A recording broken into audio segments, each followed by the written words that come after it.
కొంతమంది 80 ఏళ్ళు, మరికొంతమంది 100 ఏళ్ళు బతుకుతారు కదా!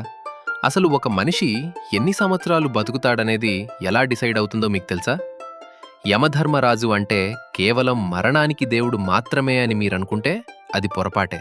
దీని వెనుక ఉన్న అసలు రహస్యం తెలిస్తే మీరు ఆశ్చర్యపోతారు. ఉదాహరణకు, ఒక మనిషి చనిపోయాక ఆత్మరూపంలో తన గత జన్మల కర్మలన్నింటినీ ఒక సంచిలో వేసుకుని యమలోకానికి వెళ్తాడనుకుందాం. మనం గత జన్మల నుండి మనతో పాటు తీసుకువచ్చే ఈ మొత్తం కర్మలనే సంచిత కర్మ అని అంటారు. ఇప్పుడు యమరాజు వచ్చి ఆ కర్మల సంచిని తీసుకుంటాడు.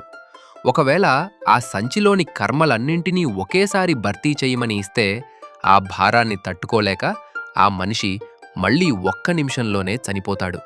అందుకే యమరాజు ఏం చేస్తాడంటే ఆ కర్మలను కొద్ది కొద్దిగా విభజించి, ఈ కర్మల భారాన్ని తీర్చుకోవడానికి నీకు ఇన్ని సంవత్సరాల సమయం పడుతుంది అని ఒక నిర్దిష్ట సమయాన్ని, జీవితకాలాన్ని డిసైడ్ చేసి తిరిగి భూమి మీదకు పంపుతాడు.